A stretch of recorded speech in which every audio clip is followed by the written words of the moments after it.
Welcome to connect plus. இன்னைக்கு நம்ம பார்க்க போறது டிராகன் படத்தோட ஒரு குட்டி ரிவ்யூ தான். இந்த படத்தை டைரக்ட் பண்ணது அஸ்வந்த் மாரிமுத்து, மெயின் லீடா பண்ணியிருக்கிறது நம்ம பிரதீப் ரங்கநாதனும், கயாடு. இவங்க 2 பேருக்கும் உள்ள லவ் ஸ்டோரியை தான் இந்த படம் ஃபுல் டீட்டெயிலா சொல்றாங்க. பட் இதுல நிறைய ட்விஸ்ட் அண்ட் டர்ன்ஸ் எல்லாமே இருக்கு.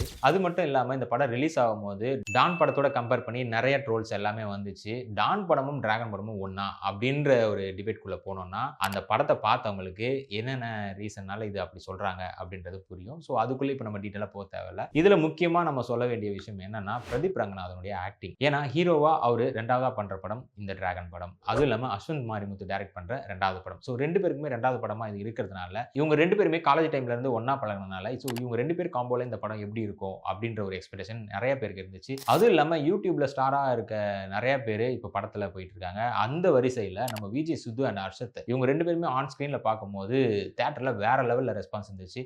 அதுவும் முக்கியமா ஒரு சில சீன்ஸ்லாம் வரும். அதுலலாம் கிளாப்ஸ் ஆர்கானிக்கா அந்த அளவுக்கு இருக்கு. நிறைய மீம்ஸுமே போட்டுட்டு இருக்காங்க. ஸோ அவங்கள மொபைலே பார்த்துட்டு இருந்த நமக்கு ஸ்க்ரீன்ல பார்க்கும்போது வேற லெவல்ல ஒரு எக்ஸ்பீரியன்ஸ் இருந்துச்சு. ஏன்னா இன்னைக்கு நம்ம யூடியூப்ல இருக்கோம். ஸோ ஃபியூச்சர்ல எப்படி வேணா நம்ம லைஃப் மாறும் அப்படின்றதுக்கு ஒரு உதாரணமா தான் அவங்க இன்னைக்கு இன்ஸ்பிரேஷனா மாறியிருக்காங்க. அது மட்டும் இல்லாம படத்தோட ஃபர்ஸ்ட் ஹாஃப் என்னடா சுத்தமா லாஜிக்கே இல்ல. இப்படிலாம் நடக்குமா? அது எப்படி அது பாசிபிள்? அப்படின்ற மாரி தான் கொஞ்சம் லாஜிக் இல்லாம இருந்துச்சு. பட் இது சினிமா. ஸோ லாஜிக்லாம் இதுல நம்ம எதிர்பார்க்க முடியாது. ஃபுல் அண்ட் ஃபுல் மேஜிக் தான். பட் டோட்டலா செகண்ட் ஹால்ஃப்ல இந்த ஸ்கேல் எல்லாமே மாறுச்சுன்னு தான் சொல்லணும். முக்கியமா அதுல வந்து நெறைய ட்விஸ்ட் அண்ட் டர்ன்ஸ் தான் அதுக்கு காரணம். முக்கியமா நம்ம ஜார்ஜ் மரியம் சாரோட ஆக்டிங்கும் சரி, கே.எஸ். ரவிக்குமார் சாரோட ஆக்டிங்கும் சரி, கௌதம் வாசுதேவன் அவரோட பெர்ஃபார்மன்ஸ் கேட்கவே வேணும். வேற லெவல்ல பண்ணியிருந்தாரு. இதெல்லாம் தூக்கி சாப்பிடுற மாரி நம்ம மிஸ்கின் சாரோட ஆக்டிங் வேற லெவல்ல இருந்துச்சு. எனக்கு அவரோட சீன்லாம் பார்க்கும்போது அவர் ஸ்டேஜ்ல பேசின விஷயம் தான் ஞாபகம் வந்தது. உடனே ஒரு தராச கையில எடுத்துருவோம் எடை போடுறதுக்கு. அந்த விஷயம் தான் எனக்கு ஞாபகம் வந்துச்சு.